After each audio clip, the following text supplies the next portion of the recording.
امشب در 24 مسدود شدن حساب‌های کاربری رهبر جمهوری اسلامی در اینستاگرام. شرکت متا گفته صفحه‌های علی خامنه‌ای به دلیل نقض مکرر مقررات مربوط به نهادها و افراد خطرناک بسته شده. درخواست انجمن خانواده‌های جانباختگان پرواز PS 752 برای بررسی دخالت‌های جمهوری اسلامی در کانادا. حزب محافظه‌کار کانادا میگه همه اعضای سپاه پاسداران باید از این کشور اخراج بشن. واکنش‌ها به کشته شدن فرمانده کتایب حزب الله توسط آمریکا. سخنگوی نخست وزیر عراق واشنگتن رو عامل بی‌ثباتی کشورش خونده. گروه نوجبا تهدید کرده مقابله به مثل میکنه. و بررسی پرونده حذف نام ترامپ از برگ رأی‌ها در کلرادو. نشانه‌های اولیه حکایت از احتمال پیروزی تیم حقوقی ترامپ دارند. از واشنگتن دی سی این 24 است با فرداد فرحزاد.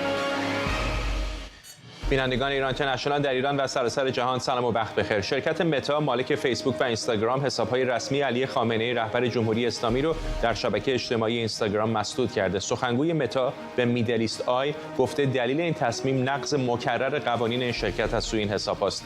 حساب فارسی آقای خامنه‌ای در اینستاگرام بیش از مسدود شدن حدود 5 میلیون دنبال کننده داشت و در اون رهبر جمهوری اسلامی بیشتر مواضعش رو در حمایت از نیروهای شبه نظامی مورد حمایت ایران بازتاب میداد. حضور مقامات جمهوری اسلامی در شبکه‌های اجتماعی به خصوص بعد از حمله 7 اکتبر حماس به اسرائیل با انتقادات زیادی مواجه بوده، در حالی که امروز متا به بخشی از این انتقادات پاسخ داده، اما حساب‌های آقای خامنه‌ای در اکس همچنان فعاله.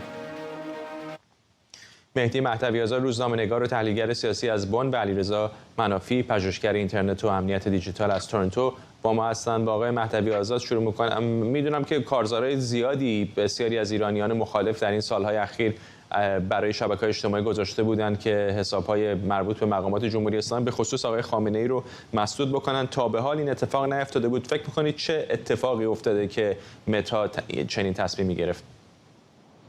بله، حالا لزوما شاید اتفاق تازه‌ای نیفتاده باشه، ولی این تناقض عجیب و غریبی وجود داشت. ببینید آقای ترامپ رئیس جمهور ایالات متحده آمریکا بود، جنجال میساخت، هر انتقادی شما میتونید بهش بکنید وارده، ولی آقای ترامپ نه خواستار نابودی کشور بود، نه کسی رو اعدام میکرد، نه کسی رو بازداشت میکرد، نه بمبگذاری میکرد جایی، نه مخالفش در خارج کشور ترور میکرد، نه زنان رو کتک میزد، نه شکنجه میکرد که حجاب داشته باشه.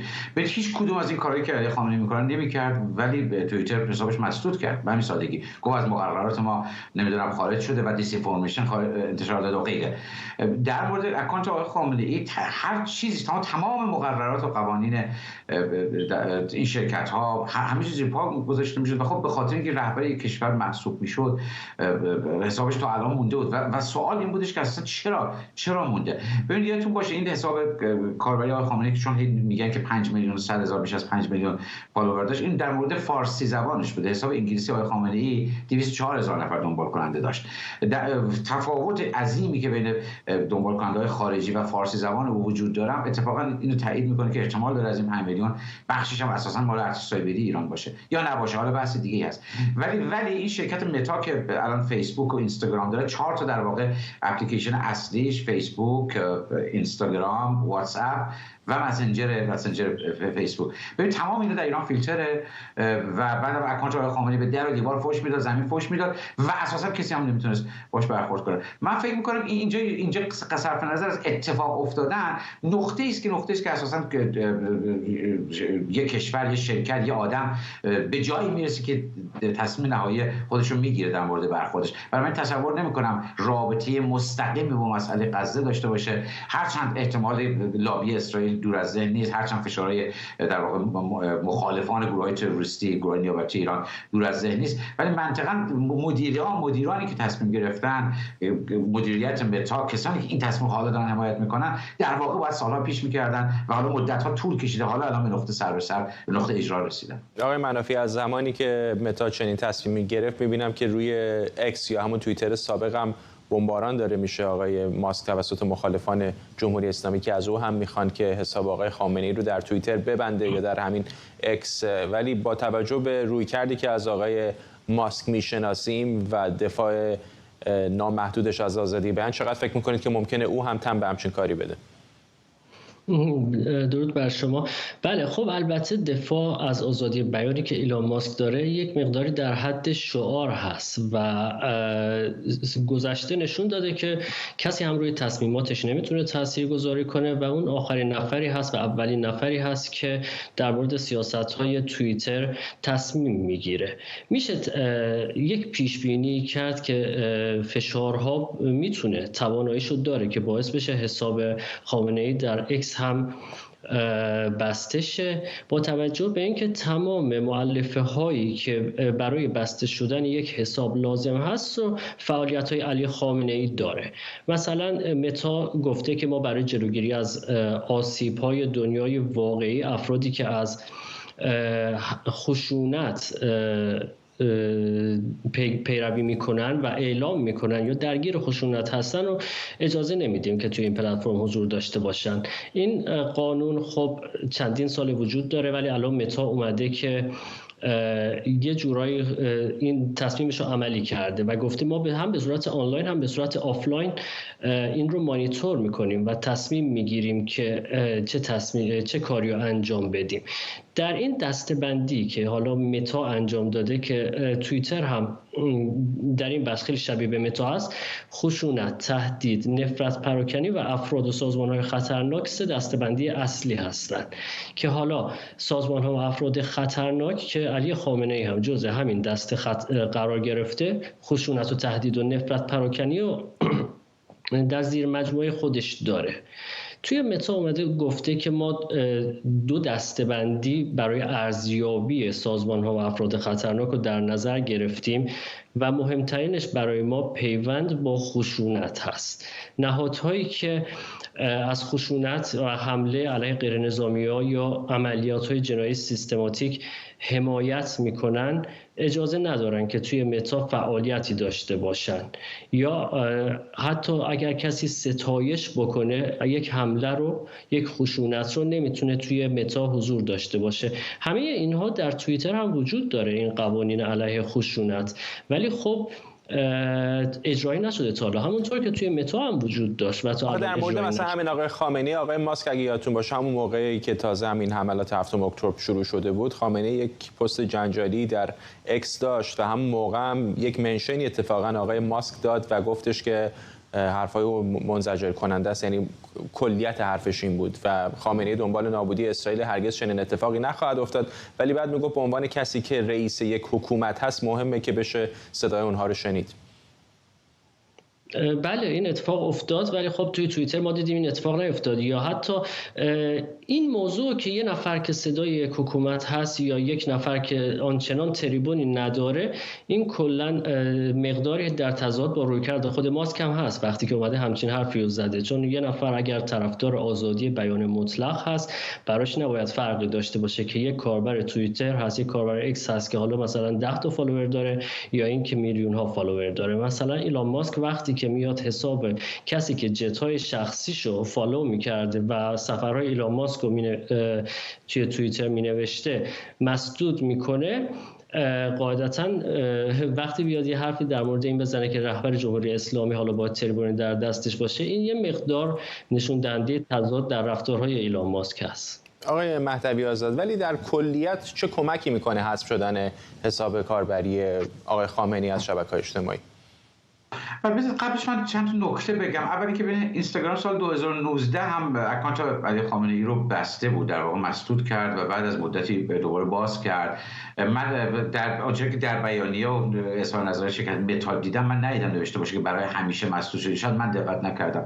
به هر حال من منتظر هستم ببینم در روزهای آینده آیا دوباره متا عقب نشینی میکنه، اینستاگرامشو باز میکنن یا نه. این نکته اول هست. نکته دوم، ببینید مسئله در تناقض‌ها و در استانداردهای غربی البته سخت هم هست براشون، مسئله موضوع سختی است. ببین مثلا توییتر در سال دوم سالگرد قاسم سلیمانی سال 99 یا 1400 بود و اکانت مربوط به دفتر علی خامنه‌ای، یعنی در واقع اکانت توییتری مربوط به سایت وبسایت علی خامنه‌ای رو برای همیشه تعطیل کرد و بیانیه داد که ما بستیم. علتش این بودش که انیمیشنی منتشر کرده بود در مورد انتقام، حتما قطعی است که در اون در واقع یک کسی ترامپ رو در انتقام از قاسم سلیمانی ترور می‌کرد، می‌کشت.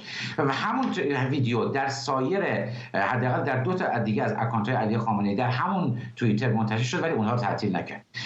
میدونید میخوام بگم یه بخشی از این تصمیمات هم سیاسی است. همون توییتر اول ویدیوها رو حذف کرد، بعدن یه اکانت رو برای همیشه بست ولی اکانت‌های دیگه سر جاش مون. میخوام بگم بازم نمیشه با قطعیت صحبت کرد. اینکه چه تأثیری میگذاره اصلا شما فکر کنید چه تأثیری نمیگذاره، ولی واقعا این استاندارد دوگانه به جمهوری اسلامی ایران واقعا ویران کننده است. اساسا ببینید همه دنیا رو داره به چالش میکشه.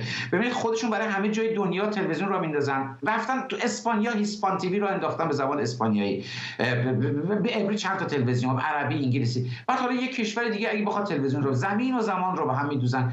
خودشون تو هر کشوری علیه حکومت مرکزی یک گروهی دست به اسلحه برده باشه، بهش تفنگ و پول میدن. حالا کافیه یک کشور مثلا فرانسه یه مدال شجاعت به مخالف جمهوری اسلامی بده یا یه دیدار بکنه، با زمین و زمان رو به هم میدوزن. خودشون شما مخالفین جمهوری اسلامی رو دیوار سفارت یه چیزی می‌نویسه، شما ببینید سخنگوی دیوار سفارت جمهوری اسلامی در خارج کشور، ببینید سخنگوی وزارت خارجه ایران چه همچین قیافه حق به جانب حرفای قلم به صلح میزنه، ولی منتها هر موقع خودشون لازم داشتن دیوار سفارت بالا میرن، عربستان، انگلیس، آمریکا آتش میزنن، میگیرن، گروگان میگیرن. ببینید این مواجهه جهان با این استاندارد دوگانه، با این حجم در واقع خشونت، راستش بخواد در واقع پیام بدی رو داره به جامعه دموکراتیک و جهان غرب میفرسته و به گمانم این واسه این میگم نقطه سر بسری بالاخره مجبور میشن یه جایی با این مسئله برخورد بکنن. ممنونم از هر دوی شما. مهدی مهدوی‌آزاد، روزنامه‌نگار و تحلیلگر سیاسی از بن، علیرضا منافی، پژوهشگر اینترنت و امنیت دیجیتال از تورنتو. انجمن پرواز PS 752 از کمیسیون بررسی دخالت کشورهای خارجی در کانادا خواسته جمهوری اسلامی رو به فهرست کشورهای مورد نظر اضافه کنه. این انجمن از مسئولان این کمیسیون خواسته از تمام اختیارات برای بررسی اقدامات انجام شده توسط جمهوری اسلامی که میتونه بر انتخابات فدرال یا بر نهادهای کانادایی اثر بذاره استفاده کنه. در همین حال نهاد کالکتیو عدالت برای ایرانیان که به عنوان تنها نهاد ایرانی در تحقیقات عمومی برای دخالت خارجی در کانادا انتخاب شده، از اعضای جامعه ایرانی کانادایی خواسته با اشتراک اطلاعاتی معتبر درباره مواردی مثل تهدید امنیت جانی افراد در کانادا و همینطور تأثیر مخرب بر نهادهای جامعه کانادایی با این نهاد همکاری کنند. رهبر حزب محافظه‌کار کانادا هم از این کمیته خواسته ارعاب معترضان ایرانی کانادایی و دخالت‌های تهران رو در کانادا در دستور کارش قرار بده. پیر پالیف گفته باید فلج کننده ترین تحریم ها علیه جمهوری اسلامی اعمال و همه اعضای سپاه از کانادا اخراج بشن.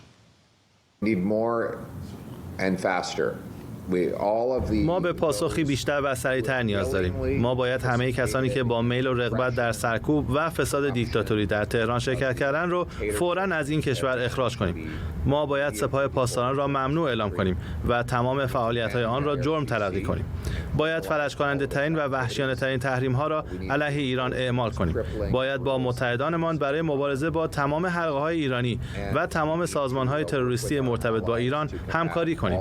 من فکر می‌کنم سپاه پشت حمله 7 اکتبر در اسرائیل بود. اونها تروریسم رو در جنوب لبنان و در سراسر سوریه ترویج می‌کنند. اونها با شورشیان حوثی مرتبط هستند که باعث هرج و مرج در خطوط کشتیرانی در خاورمیانه میشوند. وقت اینه که سپاه پاسداران را ممنوع و همه اعضای سپاه پاسداران و رژیم را از کانادا اخراج کنیم تا مردم ایران بتوانند در صلح و آزادی زندگی کنند. کاوه شهروز سوقتان فعال حقوق بشر از تورنتو. با مساق شهروز میدم که شما خودتون هم در این تحقیقات نقشی دارید، امید دارید که به کجا برسه؟ درود بر شما جناب فرساد، درود به بینندگانتون. بله، همونجوری که اشاره کردین، من و گروهی که باهاش همکاری میکنم، یکی از پایه‌گذارانش هستم، IJC Iranian Justice Collective، در این تحقیقات نقش خواهد داشت. ما در فاز دوم این تحقیقات به عنوان شاهد حضور خواهیم داشت. من به عنوان سخنگو حضور خواهم داشت و صحبت خواهم کرد راجع به دخالت جمهوری اسلامی در مسائل سیاسی کانادا و ایجاد ترس و ایجاد ارعاب در کامیونیتی ایرانیان این کشور و صحبت از سپاه پاسداران و اینکه سپاه پاسداران باید لیست تروریستی باشه حتما خواهم کرد. اما امید من همونجوری که شما الان اشاره کردین، آقای پولیر هم از صحبت این مسئله رو کرده، انجمن پرواز هم صحبت از این مسئله رو کرده. ما امیدمون اینه که قاضی که به این تحقیقات رسیدگی میکنه، خانم قاضی هوگ، به فاز اول که رسیدگی میکنه به مسائل دخالت کشورهای خارجی در انتخابات کانادا در دو انتخابات اخیر سال 2019 و 2021 اگه اشتباه نکنم، امیدواریم به اون هم رسیدگی بشه. جمهوری اسلامی متاسفانه نقش زیادی فکر می‌کنیم بازی میکنه در دخالت در مسائل سیاسی این کشور، نفوذ کرده در نهادهای این کشور. سپاه پاسداران که گروه تروریستی به نظر من باید اعلام بشه، اعضاش اینجا هستن، در کانادا هستن و باید اخراج بشن و ما امیدواریم که در این تحقیقات به این مسئله هم رسیدگی بشه. همین الان هم قوانین و ضوابطی وجود داره برای اخراج اعضای سپاه پاسداران و ندادن روادید به اونها. چه اقدام بیشتری به نظرتون دولت میتونه و باید انجام بده؟ قوانین متاسفانه سپاه پاسداران رو در لیست تروریست قرار نداده. قانونی هست که سران سپاه اجازه ندارن وارد کانادا بشن، اما خود سپاه پاسداران گروه تروریستی اعلام نشده. من و عده دیگری از فعالان، من سالهاست دارم میگم که سپاه پاسداران یک گروه تروریست هست، باید در لیست تروریستی باشه و امیدم اینه که اگه آقای پولیر انتخاب بشه که به نظر میاد شاید حزب کنسرواتیو موفق بشه در انتخابات آینده، سپاه پاسداران رو در لیست تروریستی بذارن. امیدم البته این هست که اعضای سپاه که به صورت سرباز در زمان سربازی مجبور شدن در سپاه باشن، اونها تروریست اعلام نشن، اما خود نهاد سپاه پاسداران باید یک گروه تروریستی اعلام بشه در کانادا. ممنونم از شما. کاوه شهروز حقوقدان و فعال حقوق بشر از تورنتو.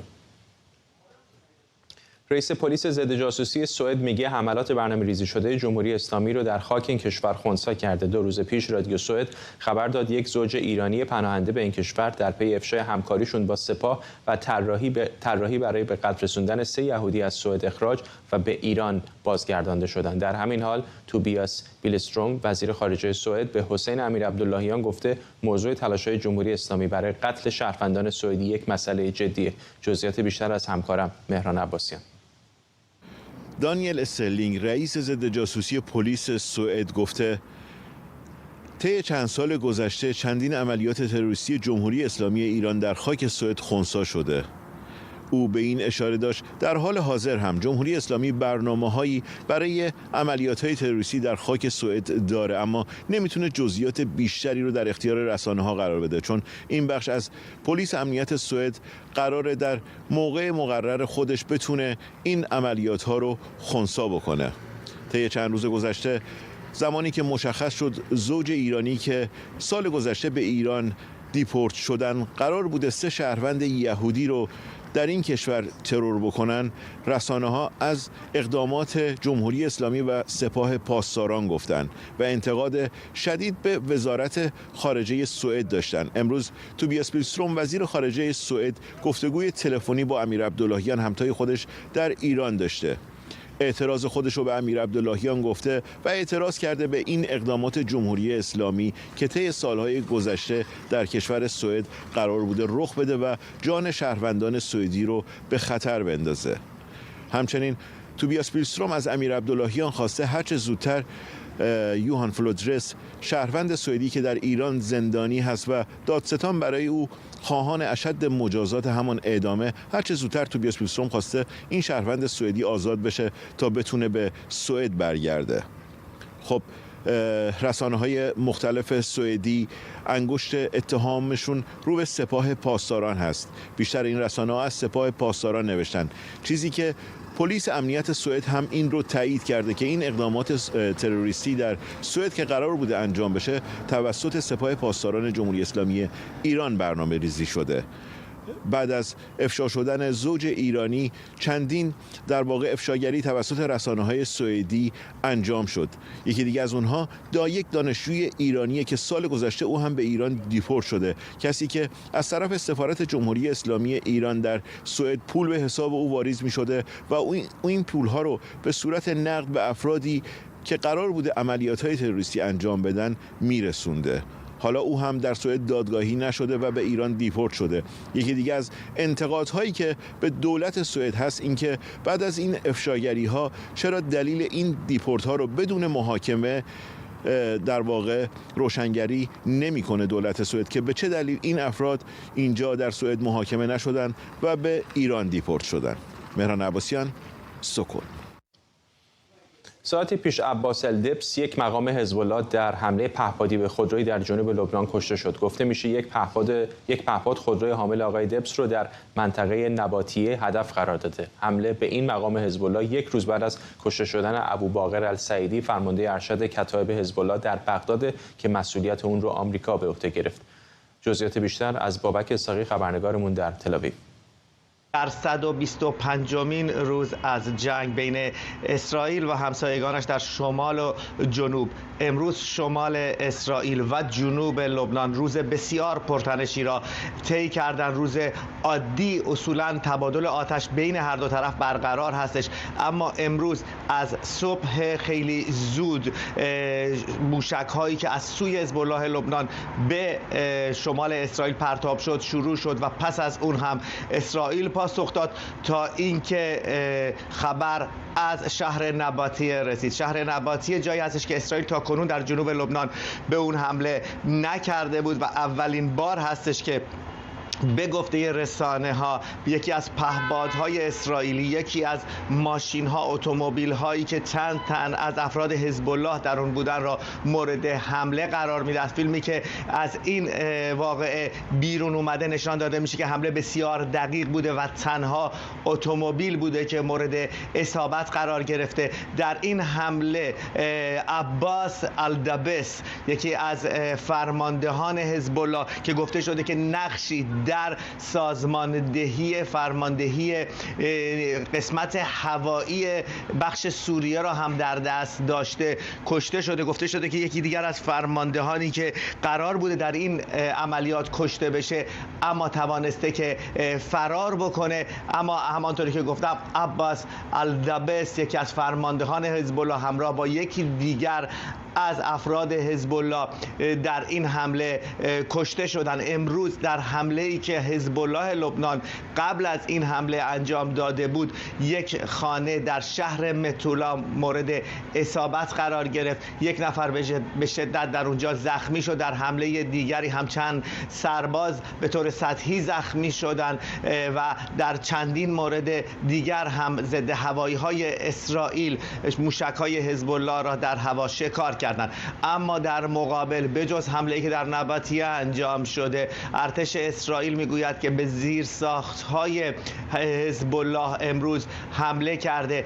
بسیاری از جایگاه‌های فرماندهی حزب الله در جنوب لبنان را مورد اصابت قرار داده. همچنین برخی از مخزن‌هایی که در اونجا موشک نگهداری می‌شده را اسرائیل مورد حمله قرار داده. شاید این یک مرحله‌ای بالاتر از مرحله همیشگی نباشه، زیرا اسرائیل چند باری دیگر هم افراد اصلی حزب الله، فرماندهان مهم حزب الله را و همچنین افراد جمهوری اسلامی ایران را در لبنان مورد حمله قرار داده بود. هنوز همانطوری که گفتم فراتر از آن قانون نانوشته‌ای که بین هر دو طرف برقرار هست فراتر نرفتن و به نظر نمیاد که تنش از فردا افزایش پیدا بکنه بین هر دو سو.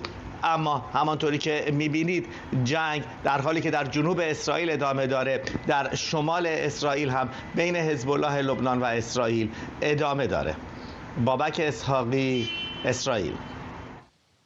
سخنگوی نخست وزیر عراق در واکنش به حمله پهپادی آمریکا به خودروی حامل یک فرمانده ارشد کتایب حزب الله در بغداد گفته که آمریکا به عامل بی‌ثباتی عراق تبدیل شده. یحیی رسول گفته حملات مکرر این کشور بغداد رو وادار میکنه تا به مأموریت نیروهای این کشور پایان بده. گروه حرکت نجبا هم تهدید کرده که با این حملات مقابله به مصر میکنه. بعد از حمله گروهی از شهروندان عراقی در محل حمله تجمع کردند و شعارهای ضد آمریکایی سر دادند. دیشب سنتکام اعلام کرد در واکنش به حمله شبه نظامیان تحت حمایت تهران به یک پایگاه نیروهای ارتش آمریکا در اردن، یکی از فرماندهان کتایب حزب الله رو در بغداد هدف قرار داده. کتایب حزب الله کشته شدن 2 نفر از فرماندهانش رو در این حمله تایید کرده.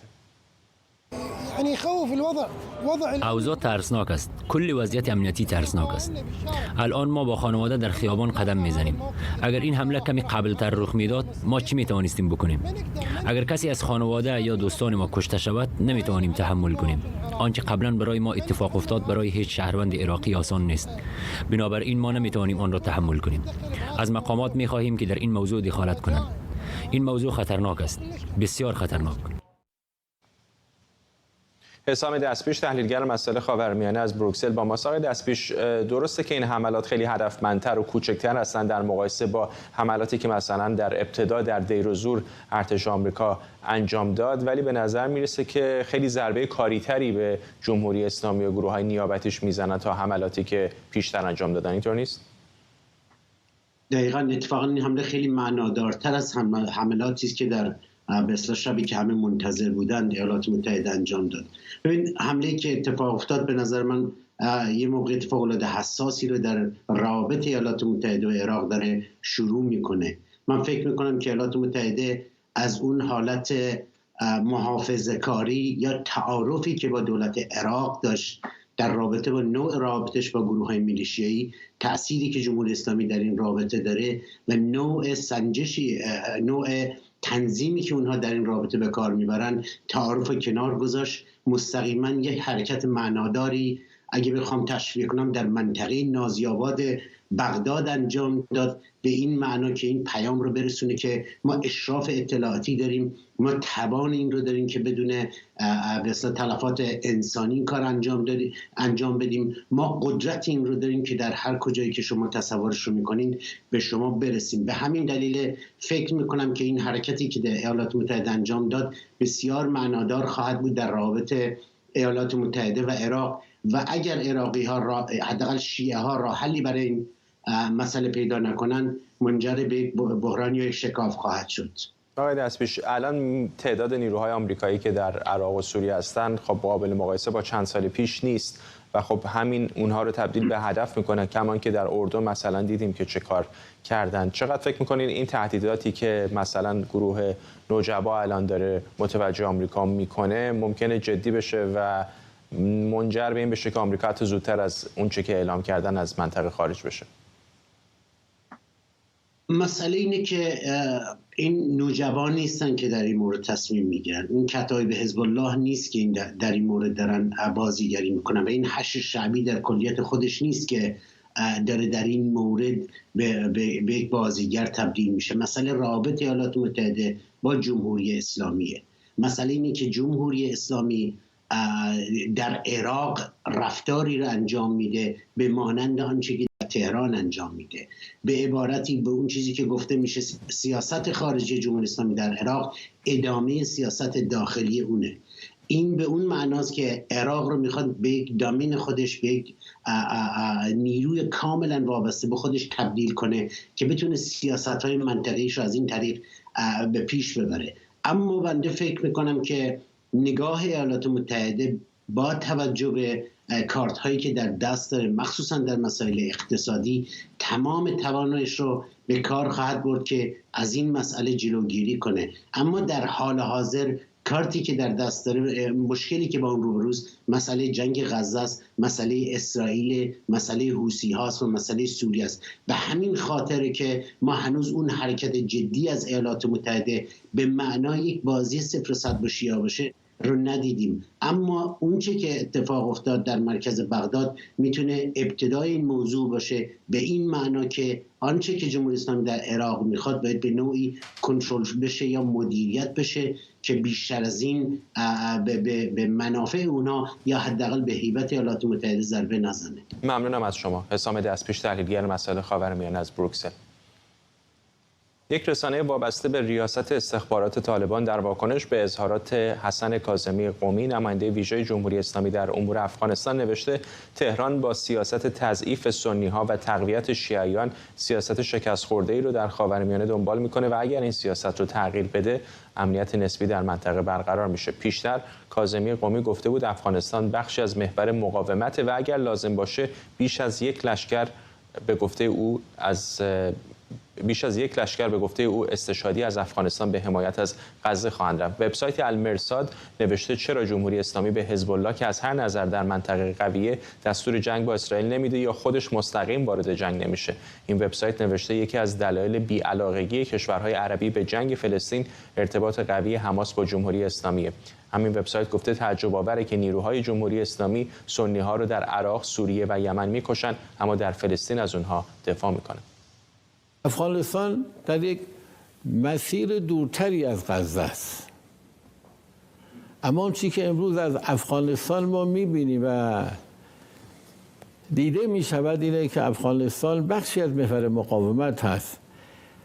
اگر فضایی باشد و ضرورتی باشد از افغانستان در سطح بیش از یک لشکر نیروهای استشهادی میتوانند برن به غزه در حمایت از غزه. همکارم خادم کریمی اینجا در استودیو با ماست. کم بیشتر به ما بگو در مورد این واکنش طالبان که به واسطه این وبسایت منتشر شده.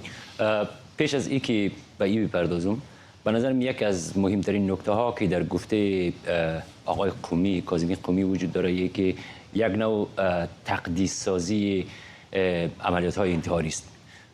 شاید حدود 2-3 هفته از آخرین موردی که اتفاق افتاد در ایران میگذره، حدودی 100 نفر از مردم ایران کشته شد و این حمله انتحاری بود. اما یعنی چی در سطح دیپلمات های جهان اسلام و حتی در میان عالمان دینی در جهان اسلام بسیار به ندرت اتفاق افتاده که کسی از عملیات انتحاری به عنوان عملیات استشهادی یاد کنه، به خاطر که تعبیر دینیش یک نوع تقدیس سازی است.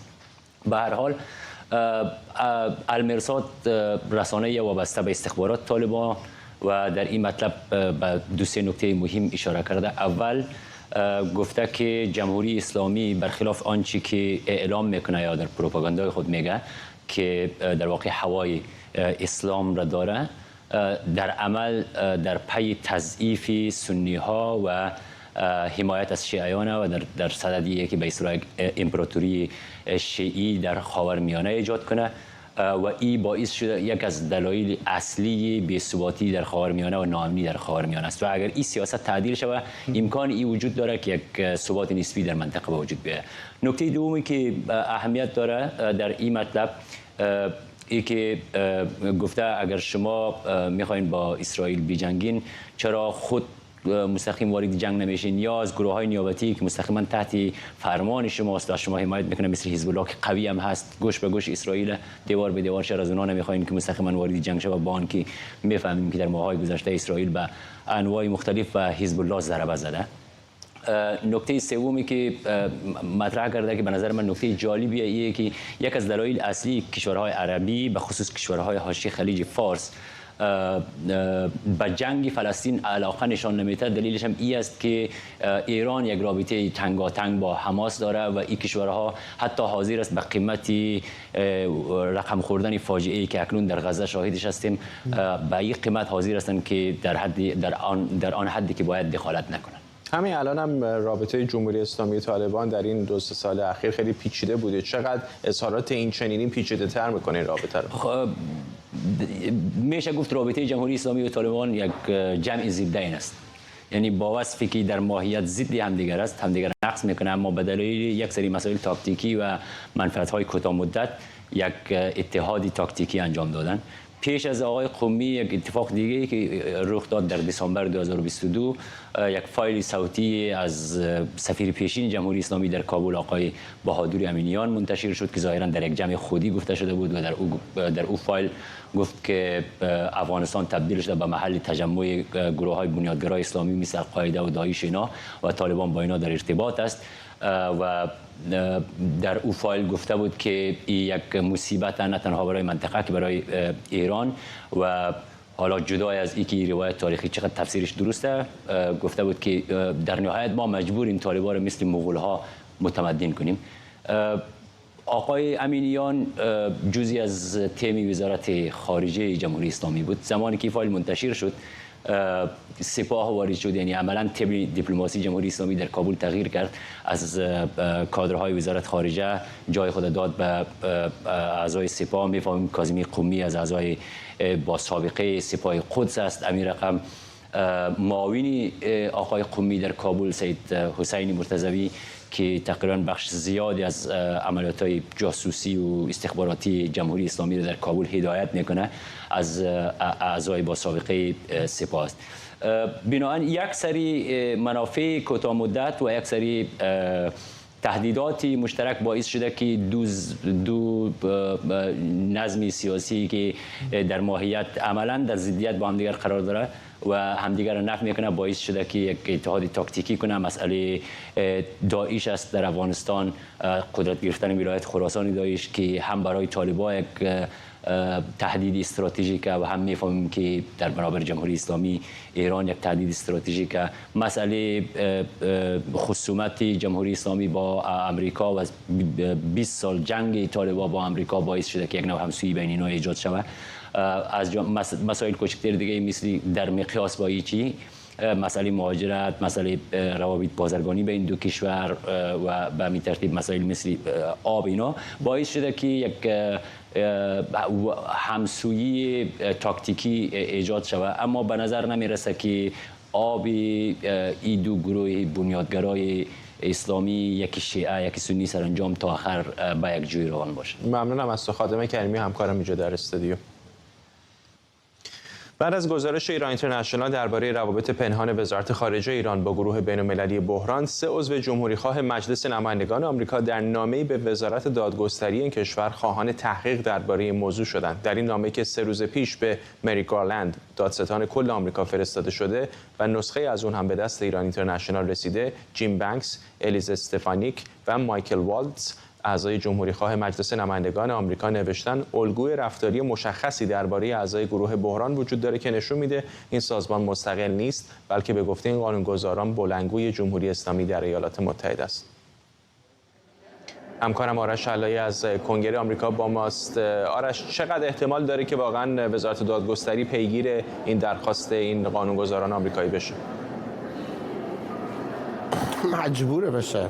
دلیلی وجود نداره که وزارت دادگستری بایدن همین الان هم در مزان اتهام هست توسط جمهوری خواهان برای سیاسی کاری و سیاسی بازی استفاده از سیاست و اون چیزی که جمهوری خواهان اسمش رو گذاشتند مسلح کردن وزارت دادگستری علیه مخالفان سیاسی خودش. همین الان آقای مری گارلند به اندازه کافی تحت فشار جمهوری خواهان است. فکر نمی کنم به خاطر جمهوری اسلامی حاضر باشد یا به خاطر که افرادی که بوق جمهوری اسلامی هستند در آمریکا، آقای مری گارلند فکر نمی کنم حاضر باشد که پیهش رو به تنش بماند که انتقاد رو بخواد به جانش بخرد.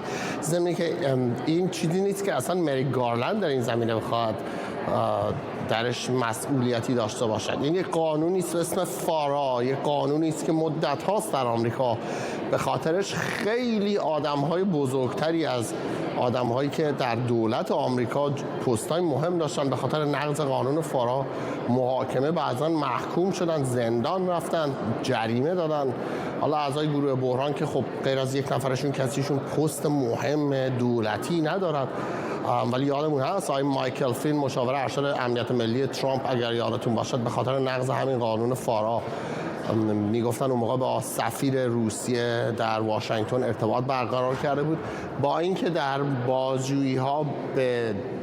بازجویی‌هایی که FBI از آقای مایکل فلین کرد به همه اونها اشاره کرد، گفت چه صحبت‌هایی رد و بدل شده، مشخص شد هیچ حرف امنیتی و سری گفته نشده. باز هم آقای مایکل فلین محکوم شد، مجبور شد از مشاورت امنیت ملی ترامپ کناره‌گیری کند. رئیس جمهور در واقع ازش خواست که استعفا بدهد. و حالا در مورد این 3 جمهوری خواهی هم که گفتید، این 3 نفر کی هستن؟ جیم بانکس ایالت ایندیانا، کسی که اسپانسر مهسا اکت است، مدت هاست جزء مخالفین سرسخت جمهوری اسلامی بوده است و از اون آمریکایی‌هایی است که از وقتی گزارش ایران اینترنشنال به همراه نشریه آمریکایی سمافور، این دو نشریه با هم کار کرده بودن که این ایمیل ها رو بخوام بررسی کنن، از وقتی اینا منتشر شد تقریبا هر چند وقتی بار من دیدم آقای جیم بانکس یه توییتی راجبش میزند و هی سوال میکند که سرنوشت اینها چی شد، چگونه است که این افراد در داخل آمریکا در واشنگتن دی سی میتونن بیان انقدر نزدیکشن به سیاستمداران آمریکایی و اونها رو تحت تاثیر قرار بدن. خانم الیس استفانیک کیست؟ خانم الیس استفانیک نماینده جوانی است در حزب جمهوری‌خواه، جزو کمیته مرکزی حزب هست، الان نفر سوم هست. از او به عنوان لیز چینی جدید حزب جمهوری‌خواه یاد می‌کنن و کسی که میگویند شانس بالایی دارد برای اینکه بخواد پست معاونت ریاست جمهوری کابینه دوم ترامپ رو بگیرد. به شدت با آقای دونالد ترامپ نزدیک است و ایشون اصلا اسمش اومدنش پشت خود این قضیه وزن سیاسی این داستان کلی بالاتر میبرد. و آخریش هم مایکل والتز، همینجا در برنامه 24 هم ما باش مصاحبه کردیم. با آقای والتز یکی دو دفعه در ایران اینترنشنال حرف زدیم. مخالف سرسخت جمهوری اسلامی، خودش عضو ارتش آمریکا بوده است، در عراق خدمت کرده است، حس کرده اون چیزی که جمهوری اسلامی با بقیه سربازان آمریکایی انجام دادن با پوست و گوشت خودش حس کرده است. بنابراین این سه نفر اولا آدمایی هستن که در حزب جمهوری‌خواه اعتبار زیادی دارن و سر و صدای زیادی هم میتونن به پا بکنن. و دوم به نظر نمیاد که وزارت دادگستری بایدن چاره‌ای داشته باشه و احتمالاً دلیلی هم ندارد که بخواد جلوی تحقیقات در این مورد رو بگیرد، چون باعث می‌شود حداقل بگویند خب ببین وزارت دادگستری در این زمینه شفافیت داشته است. ممنونم از تو. همکارم آرش علایی از کنگره آمریکا. 3 روز پیش مؤسسه علوم و امنیت بین‌المللی مستقر در واشنگتن دی سی درباره نزدیک شدن ایران به سلاح هسته‌ای هشدار داد. بنا به ارزیابی این نهاد اگر تهران بخواد میتونه در یک هفته اورانیوم 90% غنی شده برای یک بمب هسته‌ای تولید کنه و در یک ماه 6 بمب اتم داشته باشه. در همین رابطه با دیوید آلبرایت، رئیس مؤسسه علوم و امنیت بین‌المللی گفتگو کردم و از او پرسیدم چطور ایران برای چنین کاری به آزمایش نیاز نداره.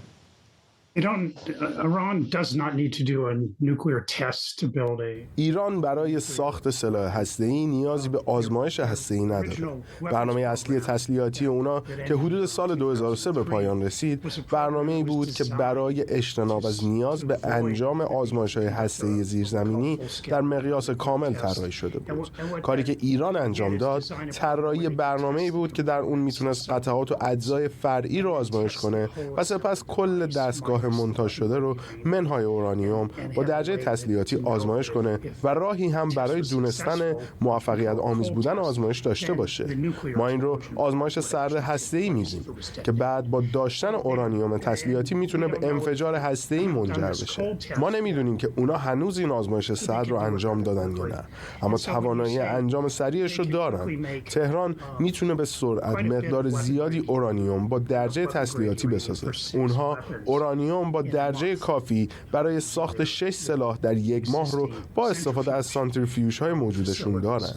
برای ساخت یک ماده منفجره اتمی خام در مجموع حدود 6 ماه زمان نیازه و منظور من از خام اینه که نمیتوان اون رو روی یک موشک بالستیک قرار داد و امیدوار بود که از پرتاب و خط سیر موشک با تمام ارتعاشات و گرمای اون جان سالم به در ببره.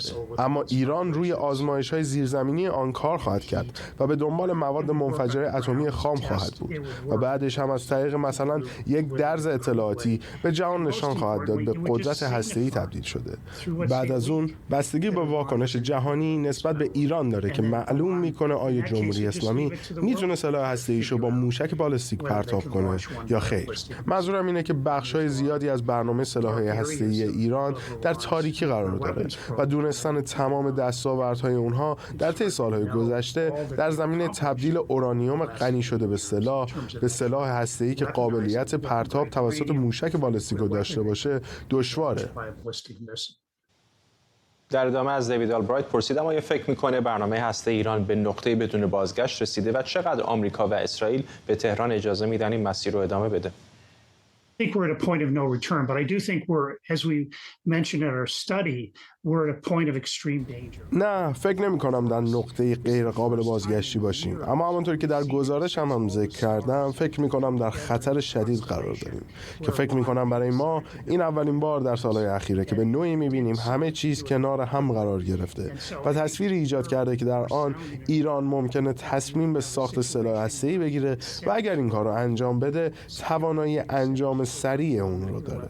بنابراین فکر میکنم ما داریم زنگ خطری رو به صدا در میاریم مبنا بر اینکه انگیزه‌های امنیتی ایران برای ساخت سلاح هسته‌ای افزایش یافته.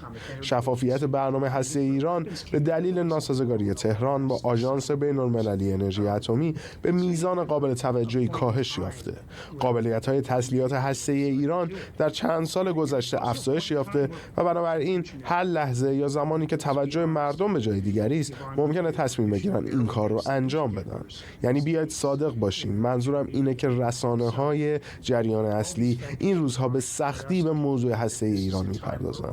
بنابراین مجموع همه این عوامل ما رو به این نتیجه رسونده که به لحظه‌ای رسیدیم که ایران ممکنه تصمیم به ساخت سلاح هسته‌ای بگیره. و این همگرایی عوامل در 20 سال اخیر بی سابقه بوده.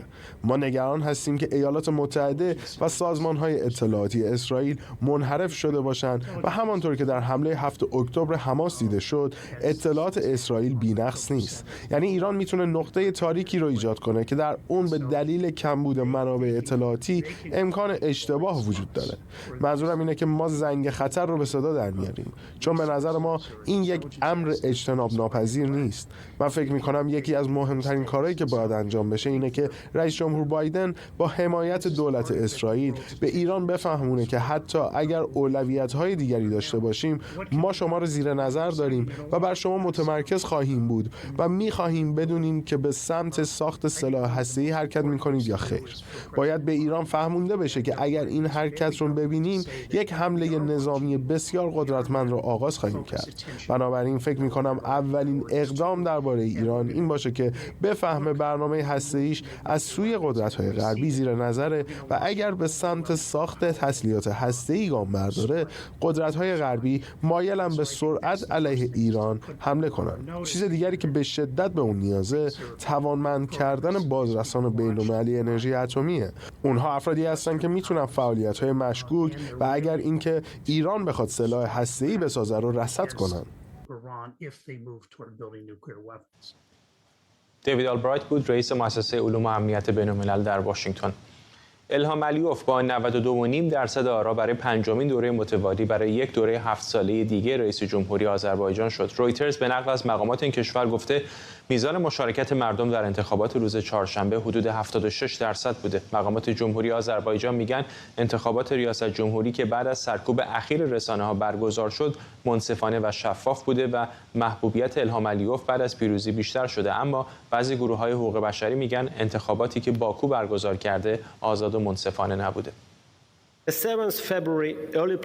انتخابات زود هنگام ریاست جمهوری که در 7 فوریه در شرایط محدود و با آمادگی انجام شد، با سرکوب صداهای منتقد همراه بود.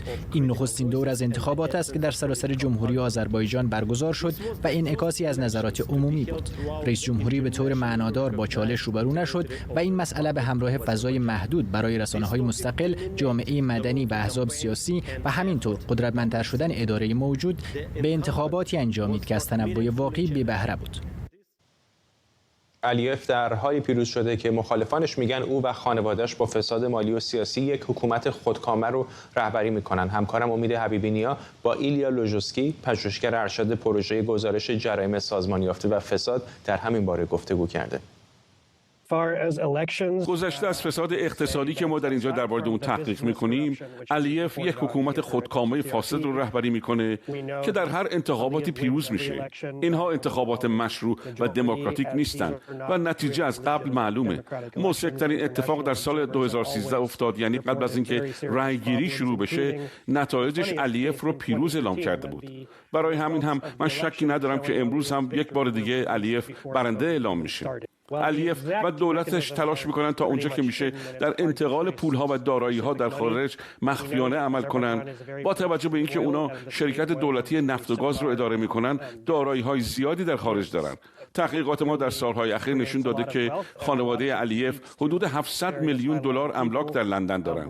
این مستغلات رو کمپانی‌های واسطه اداره میکنن که پولهایی از منابع مشکوک هم دریافت میکنن و به این ترتیب توی کار پولشویی برای خانواده علیف هستند. املاک خانواده علیف در لندن در یک محله گرون واقع شده و بعضی از اونها در مالکیت پسر 11 سالش بودن. دختراش هم یه عالمه عمارت‌های مجلل در لندن دارن. خانواده علیف علیف با کشتی‌های تفریحی پرهزینه که در مالکیت شرکت نفت آذربایجان به خوشگذرانی می‌پردازند. شبکه پولشویی آذربایجان همینطور در کشورهای مختلف از جمله در اروپا بسیار فعال و خانواده علیف، نزدیکانش و بازرگان‌های حلقه مربوط به علیف را تأمین می‌کنند. در طول دوران علیف هم روزنامه‌نگاران و هم مخالفان حکومتش به شدت سرکوب شدند و همین حالا هم شاهد موج تازه‌ای از سرکوب‌ها هستیم. 5 روزنامه‌نگار از ابزاس مدیا، یک رسانه روزنامه‌نگاری تحقیقی، اخیراً بازداشت شدند و اتهامشون هم قاچاق ارز بوده که در واقع پلیس این ارزها رو توی دفتر اونا کار گذاشته بود و براشون پاپوش درست کرده. تعداد زیادی از دانشگاهیان و فعالان هم اخیراً به اتهام‌های مختلف بازداشت شدند. علیف هیچ گونه انتقادی یا بررسی و تحقیقی درباره دارایی‌های خانواده‌اش رو یا اینکه ثروت ناشی از پول نفت به چه مصارفی میرسه رو تحمل نمی‌کنه. دیوان عالی آمریکا امروز پنجشنبه درخواست دونالد ترامپ برای لغو حکم عدم صلاحیتش برای شرکت در انتخابات مقدماتی ایالت کلرادو رو بررسی می‌کنه. وکیلی که از طرف رای دهنده‌های جمهوری‌خواه که خواهان حذف ترامپ از رأی اولیه کلرادو هستند گفته علیرغم بدبینی آشکار قضات او به برنده شدن این پرونده اطمینان داره. همزمان با آغاز این دادگاه ده‌ها تظاهر کننده در اعتراض به بررسی این حکم در مقابل دادگاه عالی تجمع کردند. ترامپ اما در مارالاگو استدلال دیوان عالی رو از بسیاری جهات برای تماشا زیبا خونده. من جریان دادگاه عالی رو تماشا کردم. تماشاش خیلی زیبا بود. از بسیاری جهات مایه تأسفه که ما باید چنین چیزی رو تحمل کنیم. من اونو دخالت بیشتر دموکرات‌ها در انتخابات میدونم. امیدوارم که دموکراسی در این کشور ادامه پیدا کنه، چون ما با ایده‌های چپ رادیکال وضعیت بسیار بسیار سختی رو داریم. با سوء استفاده از سیاست. اونها از سیاست به عنوان سلاح استفاده میکنن. امید معماریان روزنامه‌نگار و تحلیلگر سیاسی از دیترویت با مساق معماریان. حالا البته آقای ترامپ گفت دیده، ولی خب احتمالاً منظورش شنیده بود چون دیوان عالی رو که تلویزیونی پخش نمی‌کنن. ولی حرفای قضات به خصوص قضات محافظه‌کار اینطور به نظر میاد که بیشتر تمایل دارن به سمت تیم حقوقی آقای ترامپ. هم قضات محافظه‌کار هم قضات لیبرال در واقع میشه گفتش که در این پرونده ما شاهد این بودیم که حتی قضات لیبرال هم نزدیک به قضات محافظه‌کار بودن در خصوص اینکه به این موضوع چجوری نگاه بکنن و چه تفسیری از قانون داشته باشن، در خصوص اینکه آیا آقای ترامپ اسمشون باید روی برگاه رأی باشه در ایالت کلرادو یا نباشه. و از این جهت میشه گفتش که به هر حال یک تمرین جالبی هست برای مردم، همینطور که مثلا ما در طول چند ساعتی که این دادگاه برگزار میشد چه مسئولین ایالت کلرادو که میخواستن که حکم دادن که آقای ترامپ روی برگه رأی نباشه و چه وکلا آقای ترامپ بتونن که ادله خودشون در برابر قضات دیوان عالی مطرح بکنن و قضات هم سوالاتی رو در خصوص به هر حال ادله اینا مطرح کردن که برای مردمی که میشنون به هر حال نظر من خیلی جالب هست و نشون دهنده این هستش که چقدر به هر حال مواردی که مطرح میشه ریشه در قانون داره، ریشه در تاریخ داره، ریشه در سوابقی که در پروندگی وجود داشته داره و از این جهت به نظرم جالب است. به هر حال یک پرونده بسیار بسیار مهمی است در تاریخ آمریکا. گفته میشه که یکی از مهمترین پرونده ها، اگر نه مهمترین باشه، یکی از مهمترین پرونده ها هستش و بعد از پرونده مرتبط با انتخابات ریاست جمهوری سال 2000 که دیوان عالی در واقع در خصوص انتخاب بین آقای الگور و جورج بوش رأی داد، این دفعه دومی هستش که دیوان عالی در خصوص یک مسئله بسیار مهم در مورد انتخابات آمریکا نظر میده و از این جهت رأیش مهم خواهد بود. مواردی که در این دادگاه مطرح شد به نظر من به هر حال نشون دهنده این هستش که نگاه دادگاه این هستش که بیشتر کسانی که تحلیل کردن در طی ساعت‌های گذشته نگاهشون هستش که به احتمال قوی این کاری که ایالت کلرادو کرده، دیوان عالی کلرادو کرده، در واقع نقض خواهد شد و آقای ترامپ اسمش روی برگاه رأی باقی خواهد بود. چقدر این میتونه دیگه مانع از این بشه که ایالت‌های دیگه هم بخوان اقدامات مشابه بکنن؟ این یکی از چالش‌هایی بود که در دادگاه مطرح شد. در واقع یکی از نگرانی‌های قضات دیوان عالی ایالات متحده این هستش که اساساً ایالت‌ها چنین اختیار زیادی رو ندارن که بخوان که یک نفر رو از روی برگاه‌های رأی حذف کنن و مطرح شد که مثلا اگر که مثلا این اتفاق بیفته ممکن است یه ایالت دیگه بیاد مثلا این کاندیدای دموکرات رو برداره از روی برگاه رای و بگه که مثلا اینا در شورش دست داشتن، یا مثلا در همین الان در مورد ایالت تگزاس میگن که مثلا ممکن فرماندارش بگه که این افرادی که از مرزهای جنوبی میان، مهاجرینی که میان و در واقع یک جور دارن حمله میکنن به ایالات متحده، آقای بایدن در این زمینه کوتاهی میکنه و این خودش یک شورش هست علیه کشور یا بیقانونی هست و بنابراین ما اسم بایدن رو برمی‌داریم. گفتش که این مسئله مطرح کرده که به هر حال میتونه که نتایج بسیار غیر قابل مدیریت داشته باشه که اگر ایالت‌ها بخوان که چنین اختیار اختیار بزرگی داشته باشن در خصوص اینکه در یک مسئله‌ای که فدرال هست و به سراسر کشور برمیگرده یک تصمیم گیری بکنن. بنابراین این یکی از مسائل مهمش بود، ولی خب مشخص هستش که با توجه به جمعی جهات که من نمیخوام وارد جزئیاتش بشم، به نظر میاد که این پرونده رو آقای ترامپ وکلاش به هر حال نتیجه مثبت بگیرن و اسم ایشون همچنان بر روی برگه رای خواهد بود و این مسئله هستش که در تمام ایالت‌ها یعنی به هر حال تسری پیدا خواهد کرد و عملاً ایالت‌هایی هم که دارن شکایت میکنن مثل مین و جاهای دیگه، اونها هم دیگه باید به رأی دیوان عالی ایالات متحده احترام بذارن. ممنونم از شما. امید معماریان، روزنامه‌نگار و تحلیلگر سیاسی از دیترویت. و ممنون از شما که ما رو در این برنامه 24 همراهی کردید. برنامه رو با تصاویری زنده از آتشفشانی در ایسلند به پایان میبریم.